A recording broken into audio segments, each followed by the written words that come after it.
지내셨습니까? 잘 지내셨으니까 여기 오셨죠? 마스크를 이렇게 쓰는 모습 보니까 문득 생각나는 게 여기 계신 분들은 아닌데 너무 말을 많이 해서 하나님께서 말하지 못하도록 입을 이렇게 보호하신 것 같습니다. 근데 여기 계신 분들은 아니고 우리는 어쩔 수 없이 찬양에 여기 예배드리니까 할 수 없이 하는데, 한국에서는 다 마스크 안 쓰면 안 되지 않았습니까? 그러니까 너무 말을 많이 해서 하나님께서 당분간 좀 말 좀 그만하라 그러신 것 같습니다. 한 주간도 하나님의 은혜로 우리가 이렇게 반가운 얼굴을 맞을 수 있도록 하나님께 지켜주셨습니다. 하나님의 은혜를 생각하시면서 함께 묵상기도 하심으로 하나님께 예배를 드리겠습니다. 하나님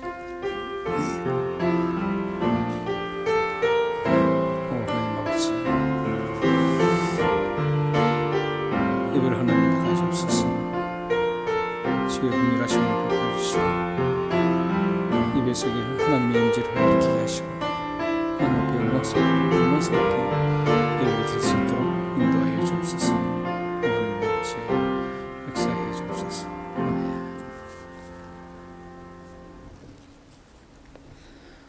너희는 말세에 나타내기로 예비하신 구원을 얻기 위하여 믿음으로 말미암아 하나님의 능력으로 보호하심을 받았느니라. 그러므로 너희가 이제 여러 가지 시험으로 말미암아 잠깐 근심하게 되지 않을 수 없으나 오히려 크게 기뻐하는도다.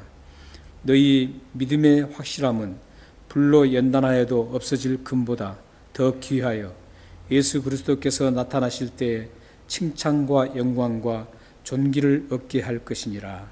아멘. 은혜로 저희들을 감싸주신 하나님 감사합니다. 오늘도 우리에게 은혜를 베풀어 주시고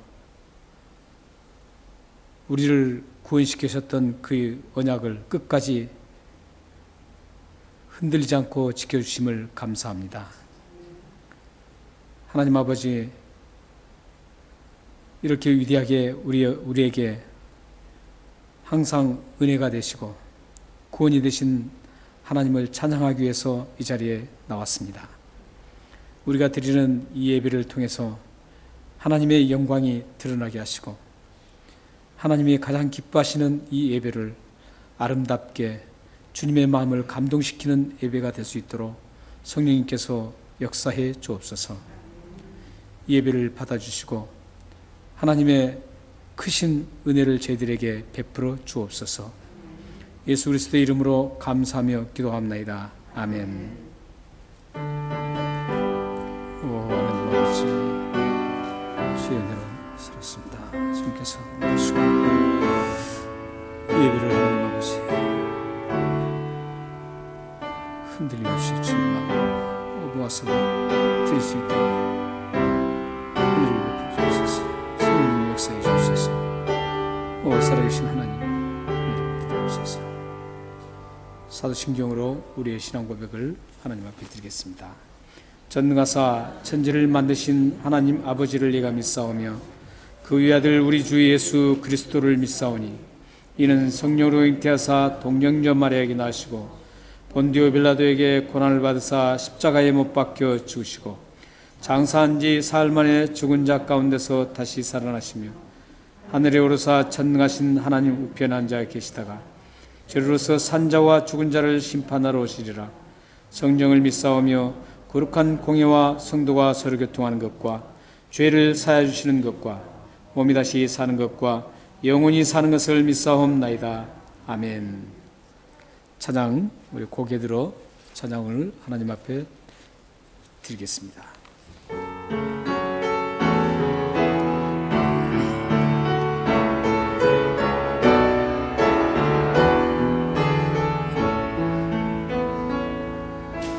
고개 들어 주를 맞이해 엎드리어 경배하며 찬양하리.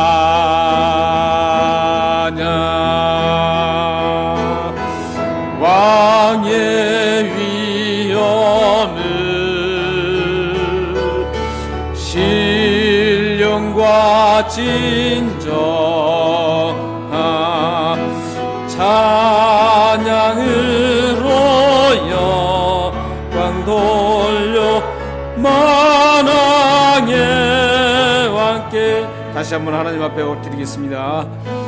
고개 들어 주를 맞이해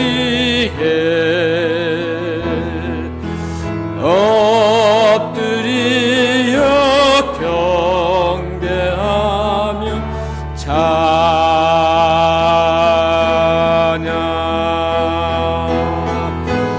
왕의 위엄을 신령과 진정한 찬양으로 영광 돌려 만왕의 왕께. 한 주간을 뒤를 돌아보면서 참회 기도를 하나님 앞에 드리겠습니다. 이 참회 기도는 하나님이 참 기뻐하시는 기도입니다. 여러분들이 참회 기도를 잘 들으셔서 하나님 앞에 쓰임받는 여러분들 되시기를 바랍니다. 하나님 아버지, 주의 백성들이 하나님 앞에 예배드리면서 먼저 하나님 앞에 이 기도를 하나님 앞에 드립니다. 이 참회 기도를 받아주시고 주님의 은혜 가운데 있음을 확인하게 하시고 주께서 주시는 놀라운 은혜와 풍요로움을 누려 살고 그런 복된 귀한 우리 생명이 될 수 있도록 도와주옵소서. 주님의 평안과 기쁨을 맛볼 수 있는 그런 복된 삶이 될 수 있도록 하나님 도우시고 주옵소서. 하나님의 말씀을 들을 수 있도록 인도해 주옵소서. 하나님 아버지 역사해 주옵소서. 들어주옵소서. 살아계신 아버지 인도해 주옵소서.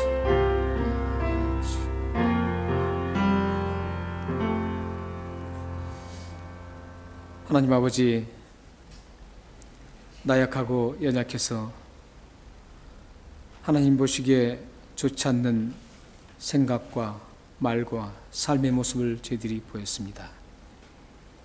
이 시간 살아계신 하나님을 확실하게 믿는 저희들이 우리의 모든 것들을 다 보셨던 그 하나님을 믿는 저희들이 우리의 잘못된 죄악들을 고백했습니다. 이 참회 기도를 받아주시고 참회 기도를 드린 우리 모든 성도들에게 하나님의 은혜를 크게 받아 누리게 하시고 하나님이 주시는 좋은 것들로 가득 공급받게 하시고 평안과 기쁨을 맛보는 그런 삶이 될 수 있도록 인도하여 주옵소서.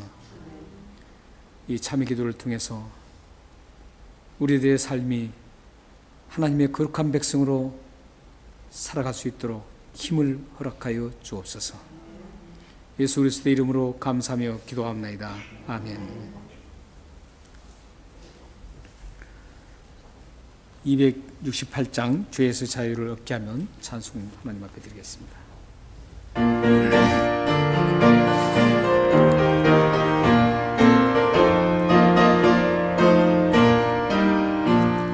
죄에서 자유를 얻게 함은 보혈의 능력 주의 보혈 시험을 이기는 승리되니 참 놀라운 능력이로다. 주의 보혈 능력이 또다. 주의 피 믿어 주의 보혈 그 어린 양의 매우 귀중한 피로다.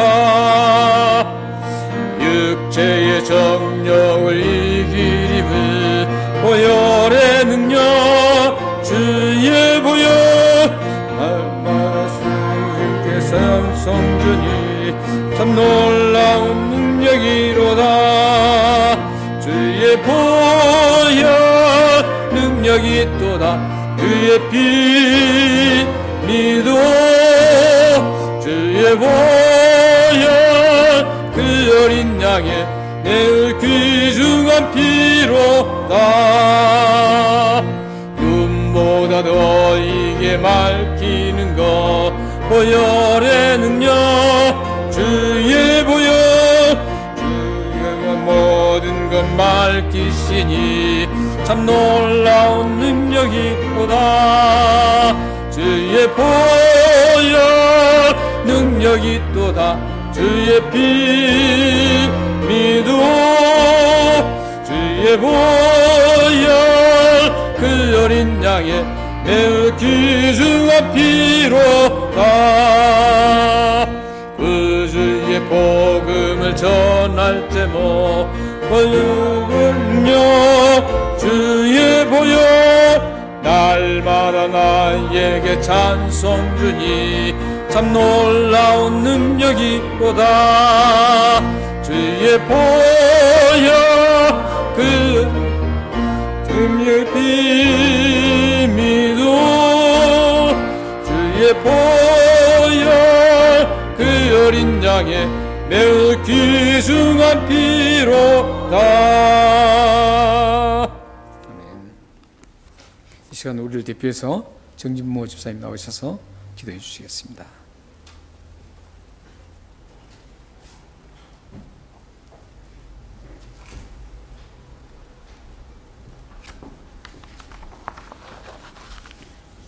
다 같이 기도드리겠습니다. 은혜가 풍성하신 하나님 아버지, 거룩한 주일을 허락해 주셔서 오늘도 마음과 정성을 다해 예배드리도록 인도해 주심을 진심으로 감사합니다. 아멘. 모든 만물로부터 또한 하나님의 백성들로부터 영광을 받으시기에 합당하신 여호와 하나님, 지금까지 하나님의 백성들의 삶을 지켜주심을 진심으로 감사합니다. 아멘. 지금과 같이 법의 제한을 받으며 예배드리는 현실이 겪어보지 못한 일이기에 많이 당혹스럽고 지혜스러운 마음뿐입니다. 마음껏 찬양을 부르며 성도들이 함께 예배당에서 예배드렸던 지난 날들이 얼마나 소중했었던 시간들이며 여호와 하나님의 은혜임을 깨닫게 합니다. 눈에 보이지 않는 코로나 바이러스가 온 지구촌에 두려움과 공포감을 주고 있지만 아직 해결하지 못하여 자유롭게 활동하기가 어려운 현실을 느끼게 합니다. 특별히 연로하신 권사님들과 어린아이들 한 사람 한 사람이 코로나 바이러스의 어려움을 겪지 않도록 지켜주시었기만을 기도합니다. 아멘. 또한 어려운 상황 속에서 한 가정이 사랑하는 어머니를 이 세상에서 먼저 떠나보내야 했던 깊은 아픔을 맞이했던 권지사님의 마음을 성도들과 나눌 시간도 갖지 못한 아쉬움을 용서해 주시고 하나님의 따뜻하고 인자하신 위로가 있기를 간절히 기도합니다.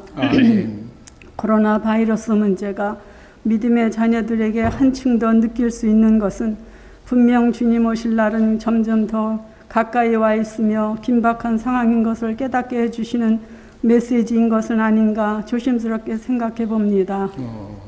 각자의 신앙생활 속에서 자신들의 신앙을 되돌아보며 점검하게 하시어 주님의 뜻을 따르기 위해 노력하며 깨어있게 하시옵소서. 아멘. 굳건한 믿음으로 좁은 문을 향해 걸어가도록 지혜를 주시옵기를 기도합니다. 아멘.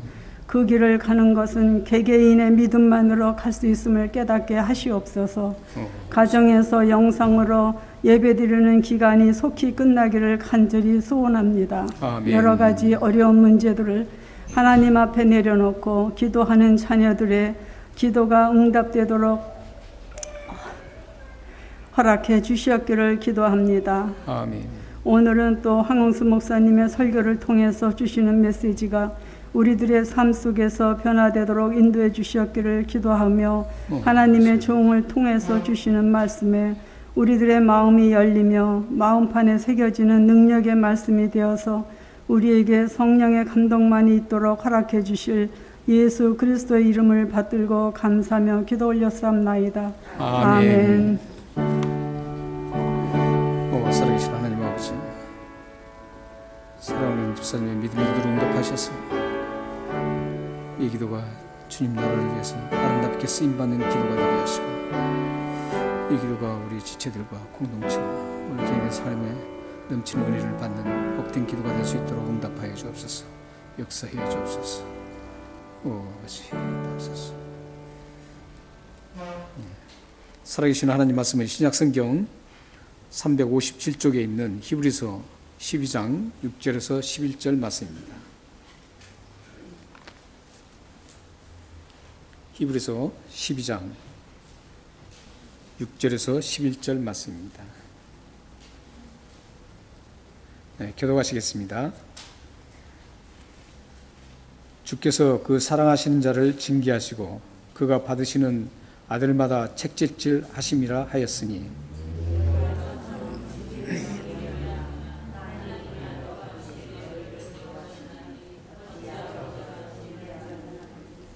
징계는 다 받는 것이오늘 너희에게 없으면 사생자요 친아들이 아니니라.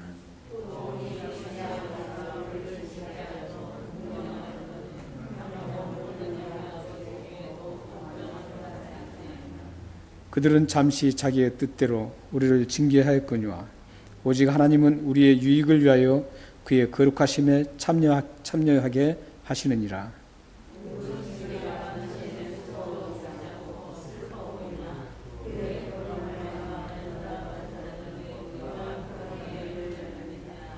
아멘. 네, 우리 황수 목사님 나오셔서 하나님의 징계라는 그 말씀으로 은혜를 나눠주시겠습니다.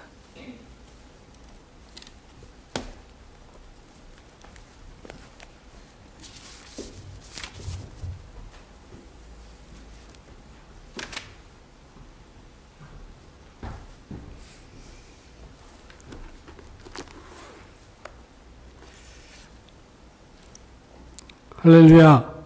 주의 이름으로 우리 영상으로 예배하는 우리 성도님들께 문안합니다.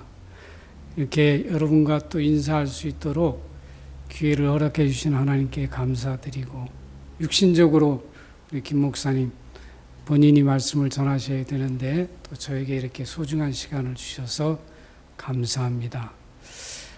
말씀을 전하기 전에 아직도 자리가 많이 비어 있습니다. 많이 나오셨는데 여러분이 교회에 오시면 예쁘게, 우리 교회에서 가장 예쁜 것 같아요. 제가 볼 때는 은혜가 입구에서 해바라기 같은 웃음을 저에게 줍니다. 그러면 저는 그 웃음을 힘입어서 소독제에 손을 씻고 마스크가 준비되어 있어서 마스크를 쓰고 교회로 들어옵니다. 그리고 사인을 합니다. 이거는 이제 정부에서 혹시라도 무슨 일이 있을 때를 대비해서 사인하고 나면 각자 마스크를 쓰고, 저도 지금 주머니에 있는데요, 쓰고 앉아서 1.5m 정확하게 거리를 두고 예배하기 때문에 연세 드신 분도 제 개인적으로는 나오셔도 이제는 안전하다. 그리고 예배가 끝나고 나면 그냥 인사하고 마스크 쓴 상태로 인사하고 각자 흩어지기 때문에 전혀 바이러스가 우리 교회 안에서는 퍼질 염려가 없습니다.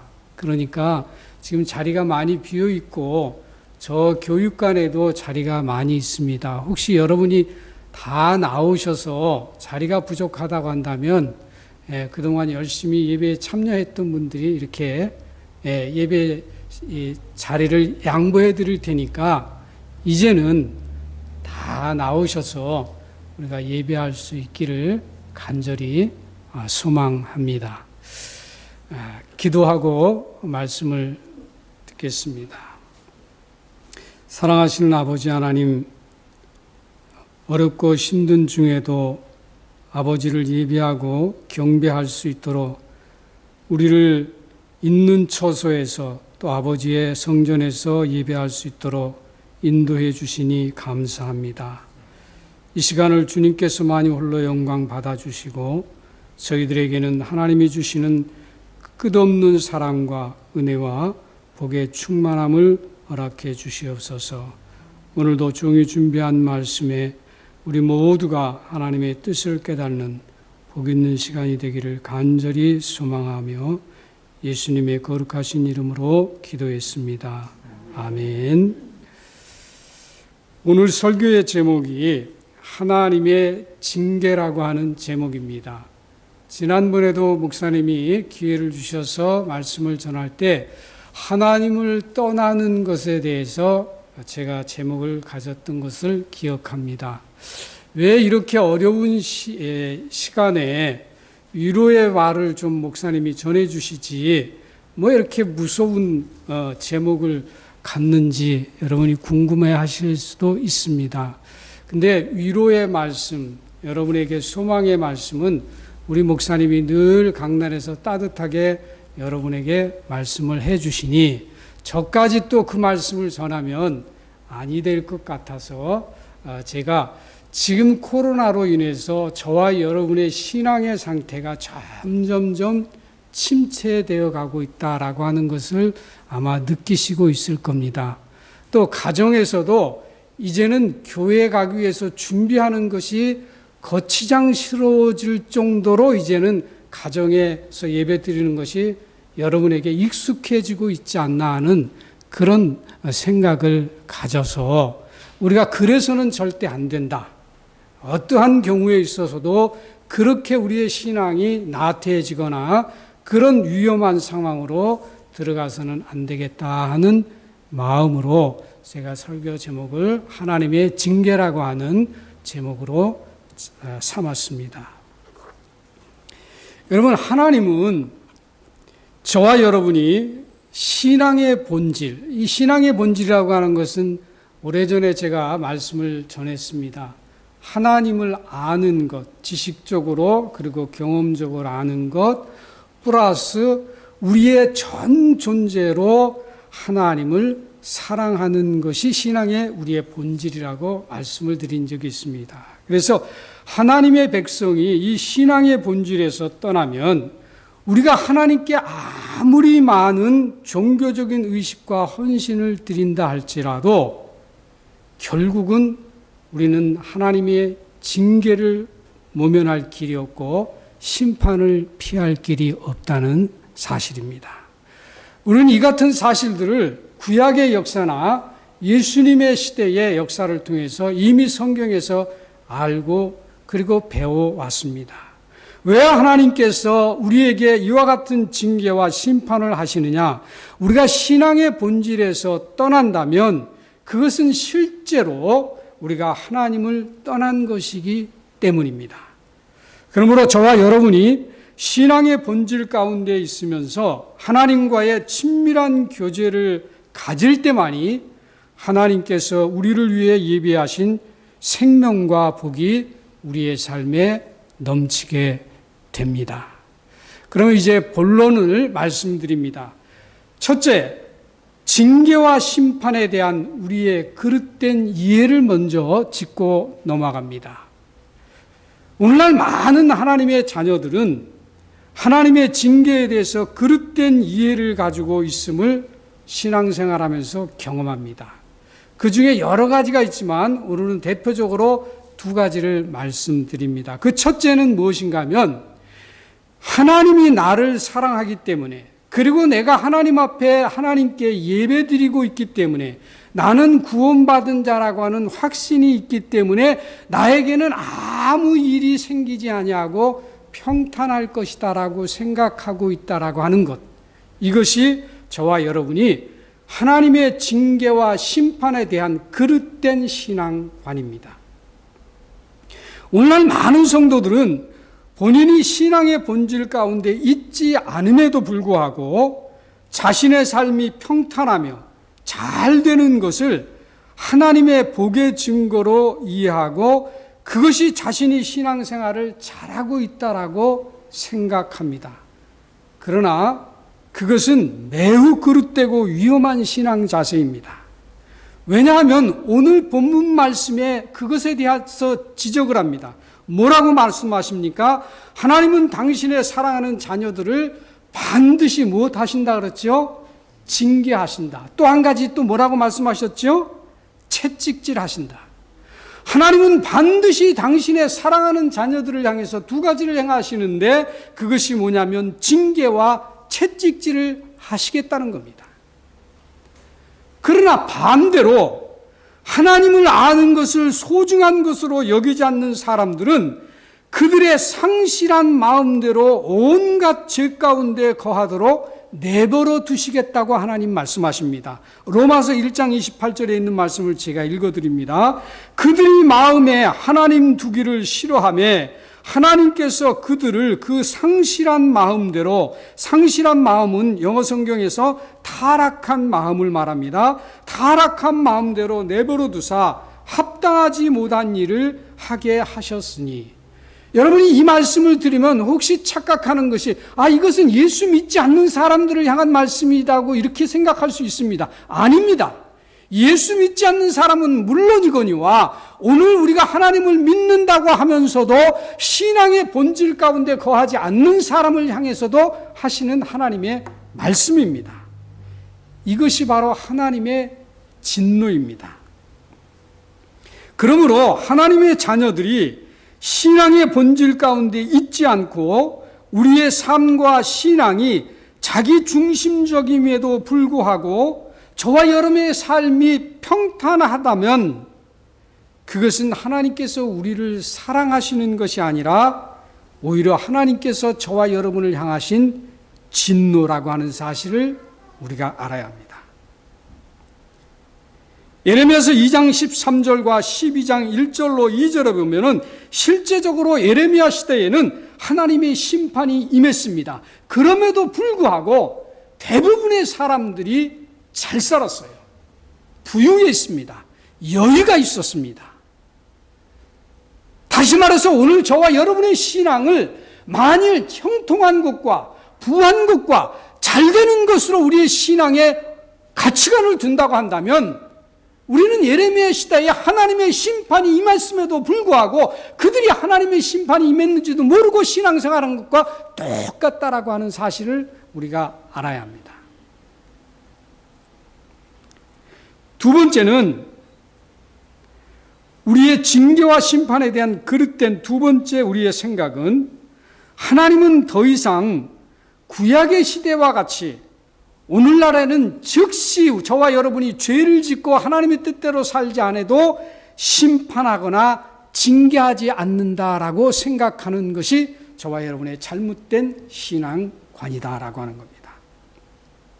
여러분, 오늘날 많은 성도들이 구약의 하나님을 심판의 하나님으로 그리고 신약의 하나님을 사랑의 하나님으로 생각합니다. 그래서 오늘날은 은혜의 시대다. 그래서 하나님은 더 이상 구약의 시대처럼 우리가 죄를 지어도 즉시 심판하거나 우리에게 벌하지 않는다. 이런 신앙관을 가지고 있는 사람들이 의외로 많이 있습니다. 그러나 이 또한 잘못된 신앙관입니다. 왜 그런가 하면은 말라기서 3장 6절과 히브리서 13장 8절에 보면 하나님을 어떻게 소개하시느냐? 하나님은 변함이 없으신 분이시라. 신약에서는 하나님은 어제와 오늘과 영원토록 어떻게 하시더라고요? 동일하시다. 그래서 구약의 하나님이나 신약의 하나님은 변함이 없으십니다. 구약의 하나님은 오늘 신약의 하나님으로서 똑같이 역사하시고 저와 여러분이 하나님의 뜻대로 살지 못하고 우리가 죄 가운데 있다고 한다면 우리를 지금도 심판하시고 벌하시는 분이 하나님이십니다. 그렇기 때문에 우리가 이런 생각을 가지고 있다고 한다면 그것은 참으로 잘못된 신앙관이다. 여러분, 하나님은 사랑의 하나님이시며 동시에 심판의 하나님이십니다. 이 말을 공의의 하나님이라고 말합니다. 우리 출애굽기 34장 6절로 7절 말씀에 보면 이런 말씀이 있습니다. 여호와라 여호와라 자비롭고 은혜롭고, 제가 지금 말씀드린 것은 하나님의 속성을 말합니다. 하나님의 속성. 여호와라 여호와라 자비롭고, 하나님의 속성은 자비롭고 은혜롭고 노하기를 더디하고 인자와 진실이 많은 하나님이라. 인자를 천대까지 베풀며, 인자는 영어 성경에서 러브라 그랬습니다. 사랑을 천대까지 베풀며 악과 과실과 죄를 용서하리라. 그러나 벌을 면제하지는 아니하고 아버지의 악행을 자손 3대까지 보응하리라. 여기서 벌을 면제하지 않는다라고 하는 말은 영어 성경에서 처벌받지 않은 유죄를 말합니다. 즉 이 말은 뭐냐면 하나님의 속성이 어떠냐라고 말씀하시면서 하나님은 사랑이신데 그 사랑이 천대까지 은혜를 베푸실 것이다. 그리고 악과 과실과 죄를 용서하시는 하나님이라. 그러나 만일 우리가 회개하지 아니할 경우에는 어떡한다? 아버지의 악행이 자손 3대까지 보응할 것이다. 다시 말해서 출애굽에서 하나님을 어떻게 소개하고 있느냐? 하나님은 사랑의 하나님이시며 동시에 벌하시는 공의의 하나님이다라고 하는 것을 소개하고 있습니다.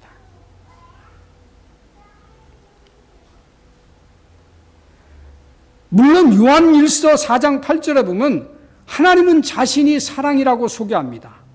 또한 로마서 5장 8절과 10절에 보면은 하나님은 독생자 예수님을 우리에게 내어주시기까지 우리를 사랑하신 하나님의 크신 사랑에 대한 확증을 우리에게 보여주고 계십니다. 그래서 로마서 5장 8절에 보면 이런 말이 있습니다. 우리가 아직 죄인 되었을 때에 그리스도께서 우리를 위하여 죽으심으로 하나님께서 우리에 대한 자기의 사랑을 확증하셨느니라. 증명하셨다 그런 얘기예요. 그러므로 사랑은 여기 있으니 우리가 하나님을 사랑하는 것이 아니요 하나님이 우리를 사랑하사 우리 죄를 속하기 위하여 화목제물로 그 아들을 보내셨다. 이렇게 말씀합니다. 그렇기 때문에 하나님은 거룩하시며 동시에 공의하시고 심판하시는 하나님이십니다. 그래서 하나님은 반드시 때가 되면 그 때는 저와 여러분의 때가 아니라 하나님의 때가 되면 저와 여러분이 범한 죄에 대해서 반드시 심판하실 것입니다. 이처럼 하나님 안에는 사랑과 심판, 주권과 신실함이 공존합니다. 이것을 가장 잘 보여준 것이 무엇이냐면 예수 그리스도의 십자가입니다. 예수 그리스도의 십자가는 그 십자가를 통해서 저와 여러분이 무엇을 얻었지요? 구원을 얻었습니다. 다시 말해서 예수 그리스도의 십자가는 영원한 사랑을 상징하면서 또 한편으로는 예수 그리스도의 십자가가 무엇을 우리에게 말씀합니까? 영원한 형벌을 말합니다. 그래서 그리스도의 십자가를 통해서 우리가 구원을 받지 못하면 우리는 계시록에 나오지만은 백보자 심판회에 우리가 심판을 받고 영원히 멸망받을 지옥불에 떨어지는 겁니다. 이것이 예수 그리스도의 십자가입니다.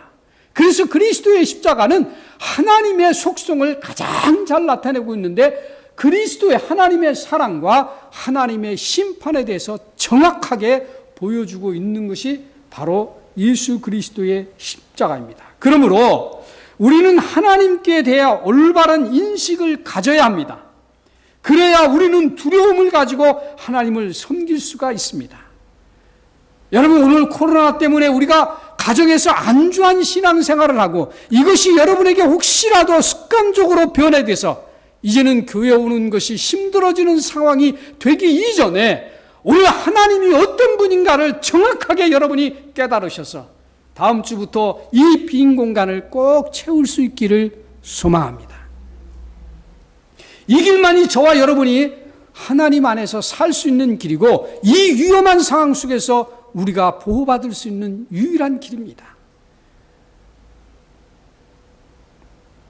반면에 우리가 하나님의 사랑과 심판 중에 어느 한쪽만 강조하고 다른 한쪽을 무시한다면 이 또한 잘못된 신앙입니다. 모든 것을 공평하게 하나님은 사랑의 하나님이요 하나님은 공의의 심판의 하나님이심을 저와 여러분이 알아야 우리의 신앙이 방종하지 아니하고 타락되지 아니하고 우리의 마음대로 신앙생활하는 죄를 범하지 않게 됩니다. 큰 두 번째, 그럼 왜 하나님께서는 저와 여러분을 징계하실까? 징계의 목적입니다. 하나님은 왜 저와 여러분을 사랑하는 것만으로도 부족하셔서 왜 저와 여러분을 징계하실까? 그 이유는 두 가지입니다. 우리를 사랑하기 때문입니다. 그리고 우리가 행여라도 곁길로 가는 저와 여러분을 하나님의 품으로 다시 불러 모으기 위함입니다. 다시 말해서 우리를 신앙의 본질 가운데 서도록 우리를 징계하시고 심판하십니다. 그것이 오늘 본문 말씀입니다. 자, 우리 본문 말씀을 다시 한번 우리가 천천히 읽겠습니다. 천천히 읽습니다.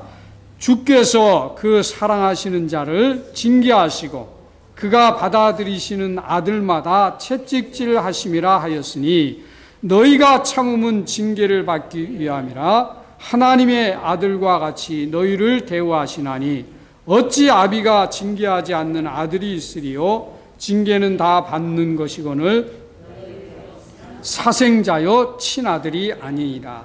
또 우리 육신의 아버지가 우리를 징계하여도 공경하였거든 하물며 모든 영의 아버지께 더욱 복종하며 살려 하지 않겠느냐. 그들은 잠시 자기의 뜻대로 우리를 징계하였거니와 오직 하나님은 우리의 유익을 위하여 그의 거룩하심에 참여케 하느니라. 무릇 징계가 당시에는 즐거워 보이지 않고 슬퍼 보이나 후에 그로 말미암아 연단받은 자들은 의와 평강의 열매를 맺느니라. 아멘. 6절에 보면 주께서 그 사랑하는 자들을 징계하시고 그가 받으시는 아들마다 채찍하심이라 그랬습니다. 거기에 징계한데 누구를 징계하신다고요? 사랑하는 자들. 하나님이 사랑하는 자들을 징계하신다는 거예요. 그리고 채찍질하신다는 겁니다. 물론 영어 성경에서는 이것을 디사플린이라 그래서 훈련시키신다 그렇게 말씀했습니다. 근데 오히려 한국 성경을 더 정확하게 번역한 것 같아요. 우리가 여기서 경각심을 좀 가져야 될 필요성이 있습니다. 그리고 우리가 이렇게 하는 것에는 우리에게 두 가지 유익을 주기 위함이라 그랬습니다. 그것이 뭡니까? 거룩함에 참여케 하고 그리고 의와 평강의 열매를 맺게 하시기 위함이다. 그러면 하나님의 징계가 없으면 저와 여러분은 거룩해질 수 없다는 거예요. 하나님의 징계가 없으면 저와 여러분은 의의 열매를, 평강의 열매를 맺을 수가 없다는 겁니다.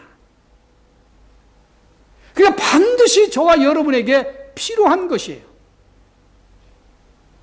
그런데 이것이 어떤 상황에서 우리에게 옵니까? 우리가 신앙의 본질 가운데 있지 않으려 할 때 저와 여러분에게 이런 결과가 온다는 사실입니다. 세 번째, 큰 세 번째입니다. 하나님의 징계의 종류는 그럼 무엇일까? 하나님은 우리에게 이와 같은 징계의 목적을 가지고 우리를 징계하시는데 그럼 하나님의 징계의 종류는 무엇일까? 지금까지 제가 신앙생활하면서 많은 성도들을 접하면은 대부분의 성도들이 하나님의 징계를 여기까지만 생각합니다. 어떤 거냐면 내가 하는 비즈니스가 망하거나 잘 안 됐을 때 하나님이 나에게 징계하셨다라고 생각합니다. 또 나나 나의 가족이나 또 내 자녀들이 일이 잘못되거나 무슨 일을 만나서 어려움을 겪을 때에 우리는 하나님의 징계를 받았다 이렇게 생각합니다. 그런데 그 이상의 하나님의 징계에 대해서 얘기한 사람을 한 번도 들어본 적이 없어요. 그래서 우리 성도들은 하나님의 징계하면은 보편적으로 여기까지만 알고 있습니다. 대부분. 그런데 하나님의 징계는 이것보다 더 깊고 그리고 더 심오하고 그리고 더 복잡합니다. 그것에 대해서 제가 6가지로 성경을 근거로 말씀을 드리고 오늘 설교를 마칩니다. 그 첫째가 무엇이냐? 우리의 기도를 듣지 않습니다. 하나님의 징계는 저와 여러분의 기도를 듣지 않는 것이 하나님의 징계요 심판입니다. 여러분, 하나님께서 우리의 기도를 듣지 않는다고 한다면, 여러분, 우리가 신앙생활 하면서 기도할 일이 얼마나 많습니까? 우리가 기도를 통해서 하나님의 도움을 받아야 되는데 그것을 듣지 않겠다는 거예요. 그러면 우리는 도움을 받을 길이 없어요. 우리가 행복해질 길이 없어요. 우리가 잘 살 길도 없어요. 우리가 신앙생활을 잘할 수 있는 길도 없어요. 그런데 우리의 징계의 가장 큰 목적 중에 하나가 뭐냐? 하나님께서 우리의 기도를 듣지 않는다는 겁니다. 우리 이사야서 1장 15절 말씀을 우리 함께 읽습니다. 너희가 손을 펼 때에 내가 눈을 가리우고 너희가 많이 기도할지라도 내가 듣지 아니하리니 이는 너희의 손에 피가 가득함이니라. 너희가 손을 펼 때에, 이 손을 펼 때라고 하는 것은 영어 성경에 보면은 어떤 거냐면은 이렇게 한다든가 아니면 이렇게 하는 것을 말합니다. 이것은 이스라엘이 당시에 기도할 때에 보여지는 하나의 그 모습이에요. 그래서 우리가 찬양할 때에 이렇게 찬양하는 사람도 있고 또 이렇게 찬양하는 사람도 있죠. 이거는 성경적인 겁니다. 그거 가지고 우리가 비난하면 안 돼요. 성경적인 겁니다. 그런데 하나님께서 기도를 듣지 않겠다는 거예요. 그 이유는 뭡니까? 마지막에 있죠. 너의 손에 뭐가 있기 때문에? 피가 가득하기 때문에. 이것은 회개를 말합니다. 여러분, 이사야 1장에 보면은 그 당시 이스라엘 백성들은 수많은 의식을 하나님 앞에 행했습니다. 수많은 제사를 하나님 앞에 드렸습니다. 그러면 우리가 생각할 때에 많은 제사를 드리고 많은 예배를 했으니 당연히 하나님께서 우리의 기도를 들으실 것이라고 우리가 생각할 수 있겠죠? 그러나 그것은 저와 여러분의 잘못된 신앙관입니다. 하나님은 우리의 기도를 듣지 아니하신다. 우리를 징계하실 때에. 그럼에도 불구하고 이스라엘 백성들은 그들이 신앙의 본질에서 떠나 있었기 때문에 하나님이 그들의 기도를 더 이상 듣지 아니했다, 그런 얘기예요. 그러니까 우리가 하나님 앞에 많은 의식을 하고 이스라엘 백성들과 같이 하나님을 섬기는 것 매우 중요한 것이나 우리가 신앙의 본질에서 떠난 의식과 예배는 오늘 하나님이 우리의 기도를 듣지 않는 결과를 가져온다. 두 번째로 하나님의 임재를 거두십니다. 하나님의 징계의 종류 속에 두 번째가 뭐냐?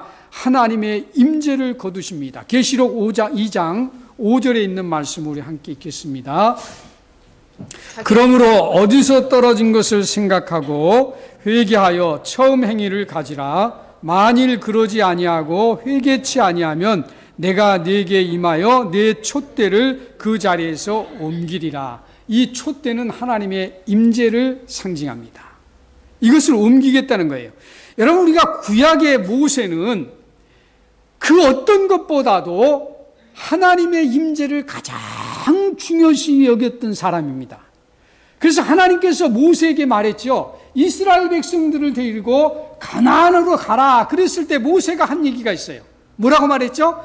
당신이 함께 가지 아니하면 내가 가지 않겠습니다. 다시 말해서 하나님의 임재가 나와 함께 하지 아니하면 나는 여기서 한 발짝도 움직이지 않겠습니다. 그러나 이스라엘 백성은 어떻습니까? 가나안이 좋기 때문에 하나님의 임재와 상관없이 그들은 발걸음을 옮기려고 했던 거예요. 오늘 혹시 우리의 신앙생활이 그렇지 않습니까? 하나님의 임재와는 저와 여러분이 아무 상관없이 그저 앞에 보이는 저와 여러분에게 유익이 있고 좋은 것이 있다고 한다면 그저 하나님의 임재와는 상관없이 우리가 발걸음을 옮기고 있지 않느냐 하는 얘기예요. 그런데 모세는 절대 그러지 않았습니다. 그리고 모세는 출애굽기 33장 16절에서 뭐라고 말했냐면 하나님의 자녀와 세상 사람들의 구별은 어디에 있느냐? 우리가 선을 행하고 좋은 일을 행하고 뭐 기도를 많이 하고 예배를 열심히 참여하고 그런 것도 매우 중요한 것이나 하나님의 자녀와 세상 사람들의 구별의 핵심은 어디 있느냐? 그에게 하나님의 임재가 있느냐 없느냐가 관건이라고 모세가 출애굽기 33장 16절에서 말하고 있습니다. 그만큼 우리 신앙인에게 있어서 하나님의 임재는 중요한 것입니다.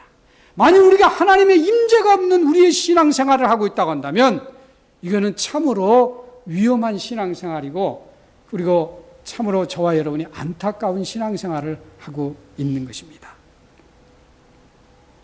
세 번째, 하나님의 징계는 말씀의 기근을 보냅니다. 우리 아모스서 8장 11절로 12절을 함께 읽겠습니다. 주 여호와께서 이르시되 날이 이를지라 내가 기근을 땅에 보내리니 양식이 없어 주림이 아니며 물이 없어 가람이 아니요 여호와의 말씀을 듣지 못한 기갈이라. 사람이 이 바다에서 저 바다까지 북에서 동까지 비틀거리며 여호와의 말씀을 구하려고 달려 왕래하되 얻지 못하리니.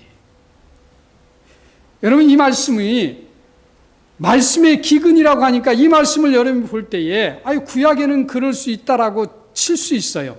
여러분이 그렇게 생각할 수 있습니다.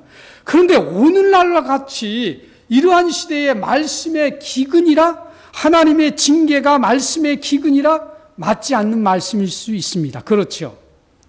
여러분, 예배 끝나고 나서 핸드폰만 딱 껴도 인터넷에 들어가면 하나님의 말씀을 얼마든지 접할 수 있어요. 오늘 우리는 말씀의 홍수의 상태에서 살아가고 있습니다. 우리가 말씀의 기근이라 하면은 혹시 북한과 같은 나라에서 성경을 자유롭게 볼 수 없고 신앙생활을 자유롭게 할 수 없는 곳이 우리가 말씀의 기근이라, 역시 여러분이 혹시 그렇게 오해할 수 있습니다. 그게 말씀의 기근이 아닙니다. 오히려 말씀의 기근은 오늘날 저와 여러분과 같이 말씀의 홍수 시대에 살고 있는 지금이 말씀의 기근이라고 하는 사실을 알아야 합니다. 왜 그러냐면요, 예레미야서 23장 16절에 오늘의 우리의 시대가 말씀의 기근이라고 하는 것을 설명하고 있는데, 거기에 뭐라고 말씀이 되어 있느냐면, 많은 선지자들이 그 당시에 복음을 증거했습니다. 그런데 하나님이 그들을 향해서, 그리고 이스라엘 백성들을 향해서 하신 말씀이 뭐냐면, 그들이 말씀은 많이 전하나 그들의 말은 어디에서 나왔다? 그들의 생각과 그들의 입에서 나왔다고 말씀합니다. 그들의 생각과 그들의 마음에서 나왔다고 말씀합니다. 그러면서 하나님 말씀하시기를 그들이 나에게서 듣지 아니했고 내가 그들에게 말하는 것을 전하지 않았다라고 말합니다. 그렇다고 한다면 오늘날 저와 여러분이 살고 있는 이 말씀의 홍수 속에서 이 말씀이 틀렸을까요? 하나님의 말씀은 절대로 변함이 없으시고 1.1핵도 틀림이 없는데, 이 말씀은 곧 뭐라고 말씀하냐면, 제가 늘 말씀했잖아요. 오늘날 우리 유튜브만 펴도 하나님의 말씀이 넘쳐납니다. 그러나 제가 말씀을 드렸잖아요. 하나님의 말씀이 아니라 목사의 말, 목사의 생각, 누구의 이야기, 이런 것들이 오늘 한국교회나 세계교회의 강단에서 7, 80%, 많게는 90% 이상이 선포되고 있다는 거예요. 그것이 하나님께서 예레미야서를 통해서 말씀하신 것과 똑같은 겁니다. 그들이 자기의 생각과 자기의 마음을 전했을 뿐, 나를 통해서 나에게 들은 것을 전한 것이 아니니 그것이 나의 말이 아니니라. 그런데 그 이유를 하나님께서 22절에 이렇게 말합니다. 그들이 만일 나의 회의에 참여하였더라면 내 백성에게 내 말을 들려서 그들을 악한 길과 악한 행위에서 돌이켰으리라. 다시 말해서 하나님께서 나의 회의에 참여를 안 했다는 거예요. 이 말은 뭐냐면, 나의 회의라고 하는 것은 하나님과의 친밀한 관계를 말합니다. 오늘 말씀을 전하는 사람이 하나님과의 친밀한 관계 속에서 하나님이 그에게 주시는 말씀을 가지고 성도들에게 전하지 아니하고 성도들의 입맛에 맞는, 성도들을 즐겁게 하는, 성도들을 붙잡기 위한 이런 말씀만 전하고 자기를 변론하는 말. 여러분, 오늘날 많은 목사님들이 자기 변론하는 말을 얼마나 많이 하는지 몰라요. 그러니 하나님께서 지금 말씀하고 있는 겁니다. 이것이 다 거짓된 선지자들이고 그것은 나의 말이 아니라 그들의 생각과 그들의 마음에서 나온 말이니라. 그렇기 때문에 오늘날 우리는 말씀의 기근 속에 살고 있습니다. 그렇기 때문에 우리가 하나님의 징계 속에 들어가면 우리는 말씀을 들어도 우리가 하나님의 말씀을 온전히 들을 수 없는 거예요. 우리가 하나님과의 친밀한 관계, 하나님과의 신앙의 본질 가운데 있을 때에 비로소 우리는 하나님의 말씀을 바로 들을 수 있고 하나님의 말씀을 바로 알 수 있는 겁니다. 그래서 여러분에게 간곡히 부탁드립니다. 우리 김석동 목사님이 여러분에게 정말로 하나님의 말씀만 전할 수 있도록 여러분이 기도하셔야 돼요. 이 강단에서 오직 하나님의 말씀만. 그래서 저와 여러분이 그 말씀 가지고 살아갈 수 있도록, 그 말씀 가지고 우리가 신앙생활할 수 있도록 그 기도를 해야 될 의무가 여러분 개인의 기도를 위해서보다도 우선 되어져야 됩니다. 그래야 우리 신앙이 살죠. 우리 신앙이 살아야 하나님과 우리의 관계가 바로 관계를 맺는 것이죠. 네 번째, 하나님의 징계는 영적인 눈을 어둡게 하십니다. 마태복음 13장 14절로 15절에 있는 말씀입니다. 읽습니다. 이사야의 예언이 저희에게 이루었으니 일러스되 너희가 듣기는 들어도 깨닫지 못할 것이요 보기는 보아도 알지 못하리라. 이 백성들의 마음이 완악하여져서 그 귀는 듣기에 둔하고 눈은 감았으니 이는 눈으로 보고 귀로 듣고 마음으로 깨달아 돌이켜 내게 고침을 받을까 두려워하노라. 여러분, 이 말씀이 남의 얘기가 아닙니다. 하나님께서 우리에게 징계하실 때에 저와 여러분의 영적인 눈을 어둡게 하심은 저와 여러분이 하나님의 말씀에 대해서 들어도 깨달지 못하고 보아도 알지 못하고 들어도 느끼지 못하는 그런 결과를 가져온다는 사실입니다. 여러분, 하나님의 백성이 신앙의 본질에서 떠날 때 하나님께서 내리시는 가장 무서운 징계 중에 하나는 영적 분별력에 어두워지는 것입니다. 이 영적 분별력이 어두워지면 우리는 하나님의 길을 알 수가 없습니다. 하나님의 뜻을 알 수가 없어요. 여러분, 소위 말해서 이단자들 있죠. 이단을 쫓는 사람들은 바로 여기에 해당됩니다. 영적인 눈이 어두워져서 어느 것이 진리고 어느 것이 비진리인지를 모르고 거기에 목숨을 걸고 자기의 모든 것을 바칩니다.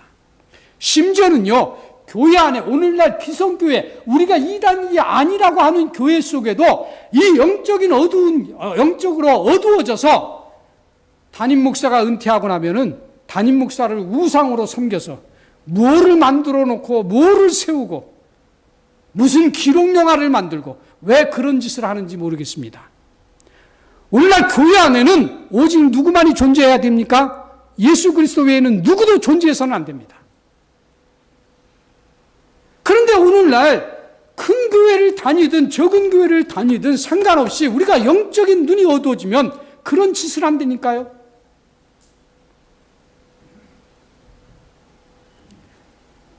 이렇게 되면은 저와 여러분은 열심히 신앙생활하는 것 같고 열심히 하나님을 섬기는 것 같지만은 하나님과는 아무 상관없는 신앙생활을 하게 됩니다. 그 결과 하나님의 심판이 다가와도 우리는 그 사실조차도 모르게 되고 왜 그런 일이 나에게 임하는지조차도 모르고 우리는 하나님의 징계를 경험하게 된다는 것이죠. 다섯 번째, 보호의 울타리를 거두십니다. 이사야서 5장 5절에 있는 말씀입니다. 이제 내가 내 포도원에 어떻게 행할 것을 너희에게 이르리라. 내가 그 울타리를 걷어 먹힘을 당케 하며 그 담을 헐어 짓밟히게 할 것이라. 이 당시에 이스라엘 백성들에게 유일한 삶의 터전은 포도원, 포도밭과 양을 키우는 것입니다. 이 포도밭을 통해서 양을 키우는 것을 통해서 가족이 누릴 뿐만 아니라 거기서 일하는 사람들과 함께 공동체가 같이 나누고 같이 쉐어하면서 살아가는 겁니다. 그런데 하나님께서 이 포도원에 울타리를 거두시겠다는 거예요. 그러면은 다른 어떤 무리들이 와서 늑대라든가 아니면은 다른 무리들이 와서 그것을 쑥밭으로 만들어 버리겠죠. 다시 말해서 소득이 없어지는 겁니다. 오늘 저와 여러분이 열심히 노력하고 모으고 아끼고 여러분이 저축을 한다 할지라도 저와 여러분이 철저히 여러분과 우리의 삶을 보호한다 할지라도 하나님께서 울타리를 거두시면 우리는 하루아침에 다 잃어버릴 것들입니다. 이것이 무엇입니까? 하나님과의 관계가 바로 정리되지 아니하면 하나님의 징계가 이와 같이 임할 것이라고 말씀합니다. 마지막으로 하나님의 징계는 최종적으로 저와 여러분을 멸망하고 우리를 제거하십니다. 누가복음 19장 43절로 44절에 있는 말씀입니다. 그런데 그때에 어떤 말씀이 있는가 하면 공고한 날을 내가 알지 못함을 인하여 너희가 어려움을 당할 것이다 라고 말씀하는데, 이 공고한 날이라고 하는 것은 영어 성경에 보니까 The time of God's coming, 하나님이 오시는 날. 이것은 예수 그리스도의 마지막 재림을 말하는 것이 아니라 저와 여러분의 삶 속에서 하나님께서 끊임없이 저와 여러분의 문을 두드립니다. 마음의 문, 신앙의 문을 두드리는 거예요. 우리가 그 길로 갈 때에, 잘못된 길로 갈 때에, 그때에 우리가 하나님의 징계 가운데 있게 된다고 한다면 우리는 그것을 깨달지 못함으로 말미암아 결국 최종적으로는 저와 여러분이 멸망을 받게 되고 제거당할 것이다, 그런 얘기입니다. 이것이 대표적으로 이것을 겪었던 사람들이 누구입니까? 이스라엘 백성이에요. 예수님 시대의 이스라엘 백성. 그들이 하나님의 오는 때 하나님께서 예수 그리스도를 보내셔서 예수 그리스도를 통해서 인류를 구원하시겠다라고 하는 그 역사적인 사실에 그들이 알지 못하고 영적으로 어두워지고 하나님의 방문하는 날을 알지 못했기에 그들은 최종적으로 어떻게 했습니까? 예수 그리스도를 십자가에 못 박음으로 말미암아 이스라엘 백성은 영원히 멸망하게 된 것입니다. 여러분, 오늘 우리의 신앙은 끊임없이 하나님께서 저와 여러분의 신앙의 문과 마음의 문을 두드리고 있습니다. 아니, 목사님 그런 것도 있습니까? 그러면 여러분 빨리 더 이렇게 부지런히 하나님과의 관계를 갖고 이 세계로 들어오셔야 합니다. 그 신앙의 그 가운데로 들어가야 돼요. 하나님은 끊임없이 저와 여러분의 마음의 문과 신앙의 문을 두드리십니다. 여러분, 우리가 그것을 예민하게 받아들일 수 있을 때에 그때 우리의 신앙은 정상적인 신앙으로 성장할 수 있는 거예요. 하나님이 기뻐하시는 신앙으로 성장해 나갈 수 있는 겁니다.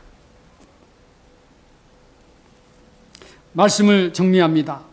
여러분, 오늘날 우리들은 수많은 의식을 가지고 하나님을 섬기고 신앙생활을 합니다. 하지만 우리는 하나님을 알지도 못하고 하나님을 사랑하지도 않고 있는지도 혹시 모릅니다. 그리고 더 불행한 것은 우리는 그런 사실조차도 전혀 모르고 있을 수 있다는 사실입니다. 그런데 이런 사실은 우리들이 신앙의 본질에서 떠난 결과입니다. 그러므로 이제 우리는 신앙의 본질로 돌아가야 합니다. 신앙의 본질이 무엇이라 그랬죠? 하나님을 알고 지식적으로 그리고 이론적으로 알고 그리고 우리의 전존재로, 저와 여러분의 전존재로 하나님을 사랑하는 것이 신앙의 본질이라 그랬습니다. 여러분이 좋은 것은 저쪽 금고에다 갖다 놓고, 좋은 것은 이쪽에다 따로 남겨놓고 찌꺼기 하나님 앞에 드리고 마지못해서 하나님 앞에 드리는 그런 것이 아니라 우리의 온 존재로 하나님을 사랑하는 것, 이것이 신앙의 본질이다 이거예요. 그것만이 저와 여러분이 살 길이고 하나님의 징계를 피할 수 있는 유일한 길입니다.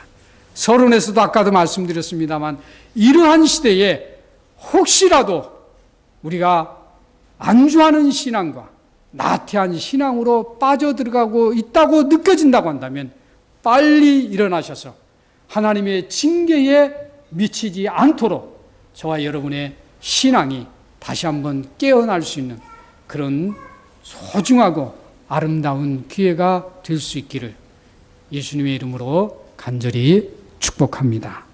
기도하겠습니다. 고맙고 감사하신 아버지 하나님, 저희들을 사랑하심을 감사합니다. 그래서 오늘도 부족한 종을 통해서 우리 함께 하나님의 징계에 대해서 생각할 수 있는 귀한 시간을 갖게 하시니 감사합니다. 하나님의 징계는 우리에게 두려움이 아니라 우리를 사랑하시기 위한 하나님의 방법임을 저희들이 깨달았사오니 하나님, 우리가 이런 상황 속에서도 하나님을 찾고 하나님 앞에 더 가까이 나가기 위해서 최선의 노력을 다할 수 있도록 인도해 주시옵소서. 이 모든 어려움 속에서 우리 모두를 하나님 보호해 주시옵소서. 하나님 사랑합니다. 예수 그리스도의 귀하신 이름으로 기도했습니다. 아멘.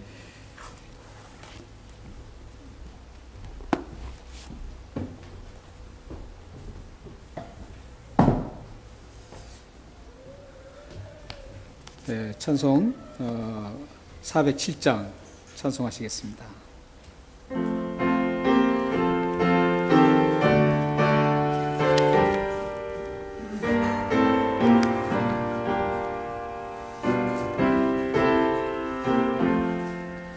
구주와 함께 나 죽었으니 구주와 함께 나 살았도다. 영광의 그날이 이르도록 언제나 주만 바라봅니다. 언제나 주는 날 사랑하사 언제나 새 생명 주시나니 영광의 그날이 이르도록 언제나 주만 바라봅니다. 맘속에 시험을 받을 때와 무거운 근심 있을 때에 주께서 그때도 같이 하사 언제나 나를 도와주시네. 언제나 주는 날 사랑하사 언제나 새 생명 주시나니 영광의 그날이 이르도록 언제나 주만 바라봅니다. 뼈아픈 눈물을 흘릴 때와 쓰라린 마음으로 단식할 때 주께서 그때도 같이 하사 언제나 나를 생각하시네. 언제나 주는 날 사랑하사 언제나 새 생명 주시나니 영광의 그날에 이르도록 언제나 주만 바라봅니다. 내 몸의 약함을 아시는 주 못 고칠 질병이 아주 없네. 괴로운 날이나 기쁜 때나 언제나 나와 함께 계시네. 언제나 주는 날 사랑하사 언제나 새 생명 주시나니 영광의 그날에 이르도록 언제나 주만 바라봅니다. 아멘.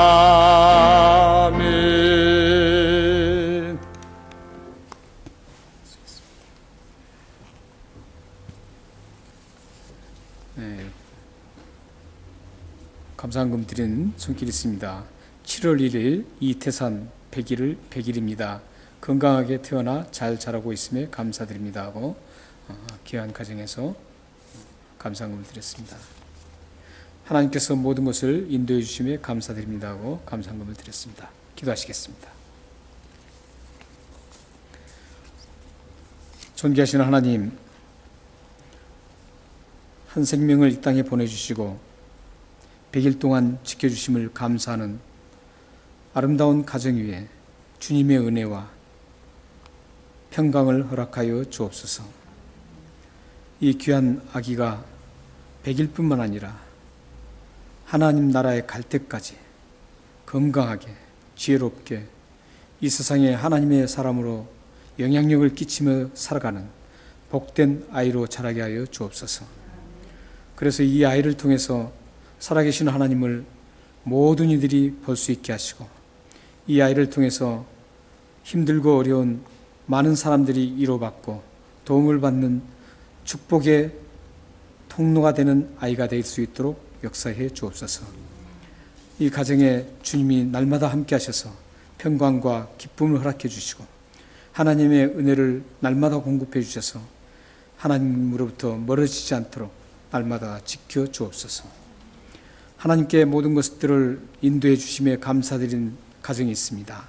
하나님 아버지, 귀한 가정 위에 하나님의 인도하심이 더욱더 뚜렷하게 드러나게 하시고 하나님의 인도하심이 능력적으로 함께 하심을 모든 사람들이 볼 수 있도록 도우시고 그 모습을 보며 하나님의 살아계심을 믿는 많은 사람들이 일어날 수 있도록 역사해 주옵소서.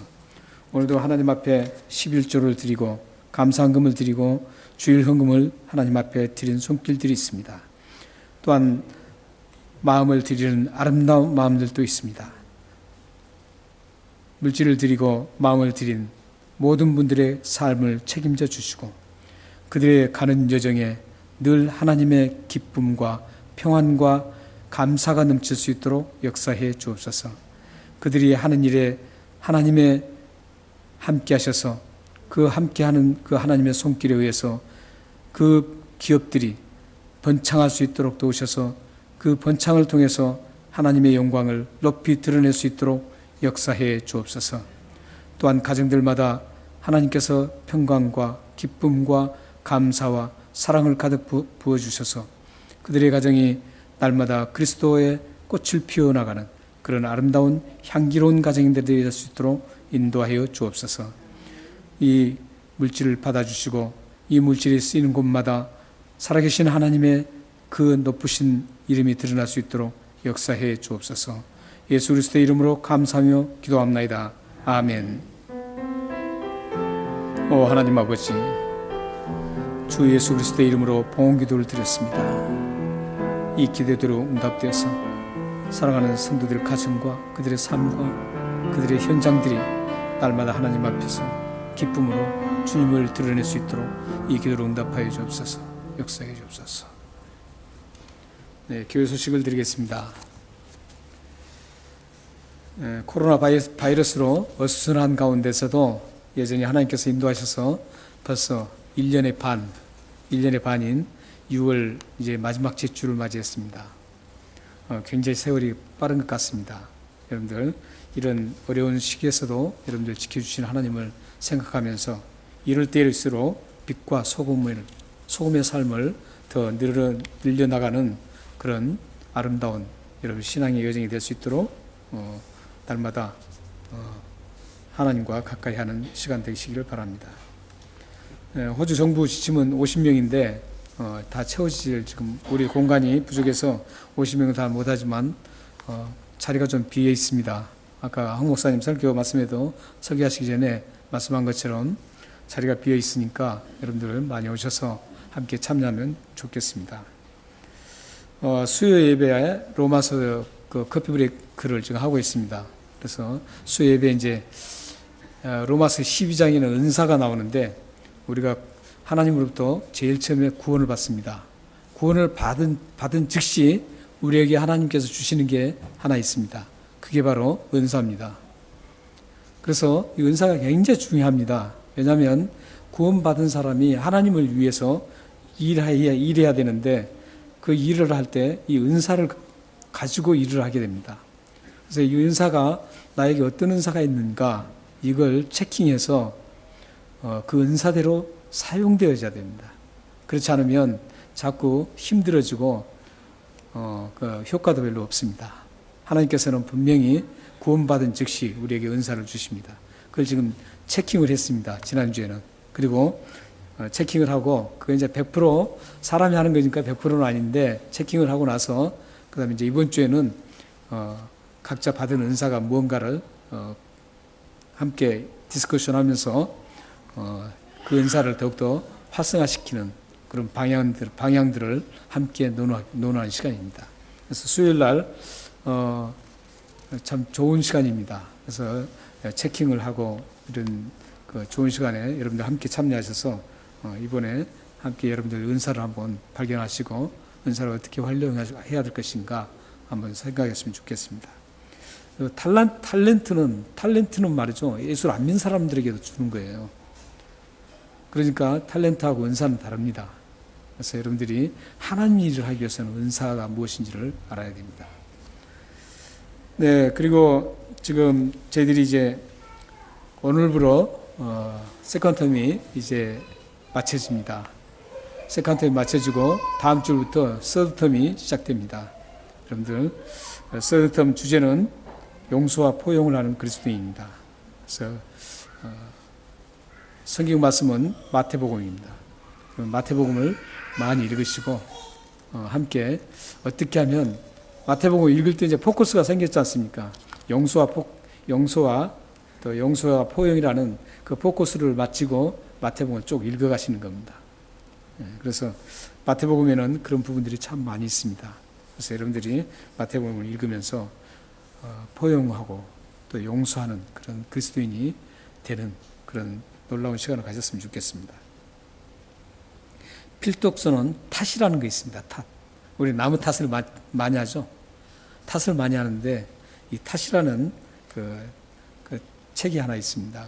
저는 이제 이번에 2020년도에는 제가 소유한 그 책만 선정을 했습니다. 그러니까 제가 소유를 하고 있으니까 읽고 싶은 분은 저한테 부탁하시면 제가 갖다 드려서 이렇게 읽으시면 됩니다.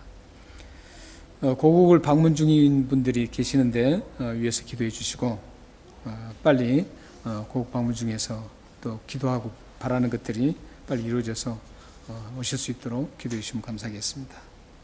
오늘 말씀을 전해주신 우리 황성 목사님께 감사를 드리고 꾸준히 목사님을 위해서 기도해 주시면 감사하겠습니다. 함께 일어나셔서 찬양하시겠습니다.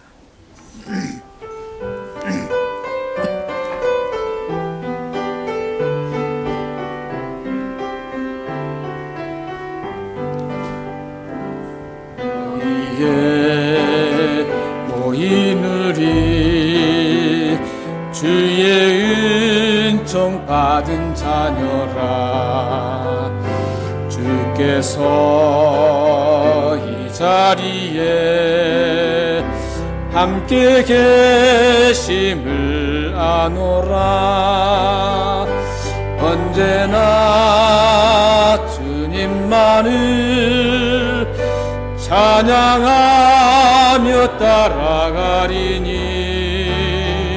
시험을 당할 때도 함께 계심을 믿노라. 이 믿음 더욱 굳세라. 주가 지켜주시다. 어두운 밤에도 주의 밝은 빛 인도하여 주신다. 2절 하겠습니다. 주님이 뜻하신 일 헤아리기 어렵더라도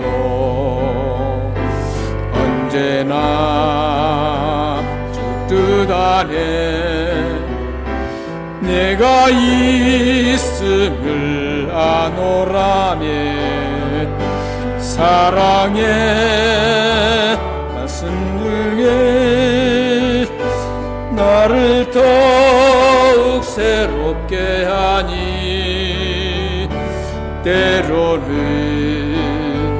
넘어져도 죄의 승리를 얻노라. 이 믿음 더욱 굳세라. 주가 지켜주시라.